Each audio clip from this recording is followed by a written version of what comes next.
So, you use ChatGPT daily, and you probably noticed how nice it's gone. In the response, saying things like, "That's some great insight," or "You're asking such an important question."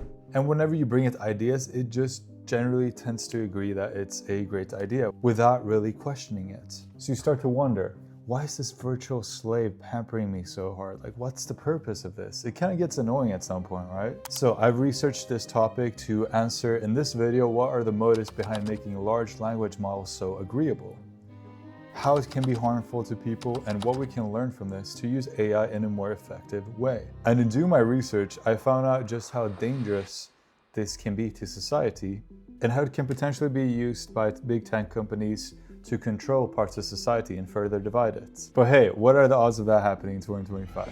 Let's be honest, we live in a time where people, especially younger generations, just can't take criticism very well. So maybe it's no surprise that our AI overlords have adapted to this. But ChatGPT takes it to a whole nother level. In fact, if you Google, "Why is ChatGPT so?" it's literally one of the top search results. People are noticing it, and it turns out even OpenAI admitted to it as well. In a GPT-4o update, OpenAI actually put out a statement. The update we removed was overly flattering or agreeable, often described as sycophantic.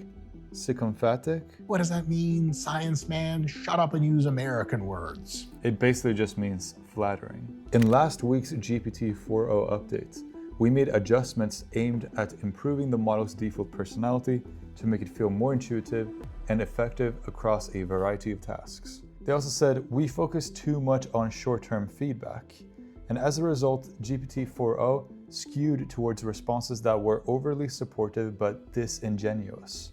Despite them rolling back this update, you'll still see this behavior in LLMs today. I've observed it in Gemini 2.5 Pro as well. So why is this happening? It comes down to something called reinforcement learning from human feedback. Imagine this: human evaluators are asked to rate AI responses. And guess what? They are much more likely to give a positive score to an AI that acknowledges their input enthusiastically and validates their contributions. To all the aliens watching this, humans love validation. We put so much of our private life online, making it easier for us to get socially engineered just so we can get some internet points. Even if your idea is fundamentally flawed, a response that starts with, "That's a fantastic idea," is perceived as more helpful and polite than a blunt, "No, that won't work." So basically, for these human evaluators, there is some bias for responses that are just a bit more agreeable, and they get the thumbs up. They also stated, "We designed ChatGPT's default personality to reflect our mission and be useful, supportive, and respectful of different values and experience." The latter part here, I believe, is the real culprit. 122 million people use ChatGPT per day. If you're designing a model to be respectful of different values and experience to such a large user base, the best way to achieve that objective is to just give it a tendency to agree more. Respectful of different values and experience can mean an openness to new ideas and refraining from criticism.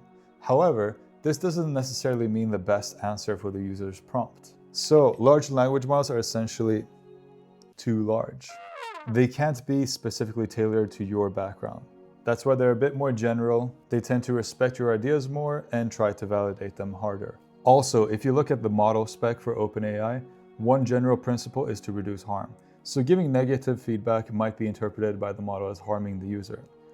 Large language models are a product. They are designed to be used. So as a product, they should incentivize you to keep using them, and pampering you is a great way of doing so. So this makes sense from a business perspective, but there are so many ways that this can go wrong. When coding, if you ask, "Is this a good idea?"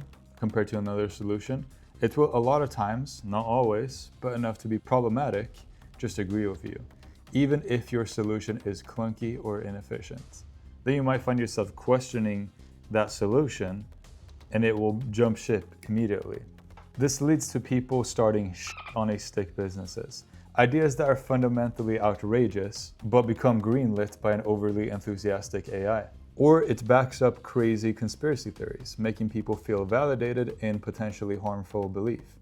It can promote the echo chamber effect, thereby preventing people from being exposed to new ideas, furthering the divide in society.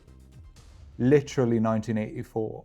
Alright, I'm joking, but In an era where we're so used to tech companies just interfering in how we think, trying to push certain beliefs onto us, to discourage new perspectives and restrict freedom of thought, thereby preventing people from being exposed to new ideas, is it really inconceivable that this feature of LLMs might be a way to do the same thing? Am I just a crazy conspiracy theorist here? Let me know in the comments. At the end of the day, these models are products, and they want you to use their products more and incentivize you to do so. And making you feel good about your interactions is a great way of doing that. This niceness can be addicting, but for some, it can be truly detrimental, creating a dependence on a personality that isn't real. By understanding this and taking everything that LLMs give us with a grain of salt, asking it to back up with sources, or literally just, hey, I'm about to pitch you some ideas, but make sure to tear me apart like we're on Dragon's Den, we could perhaps use AI just a little bit more effectively. I'm a self-taught AI engineer, and I enjoy making these types of videos about AI. If you like this video, you'll probably like this one, a no shit guide to creating AI agents. I put in a lot of effort into it. It kind of flopped hard on YouTube, but I still believe it's a banger. So make sure to check it out. Thanks for watching, and I'll see you later.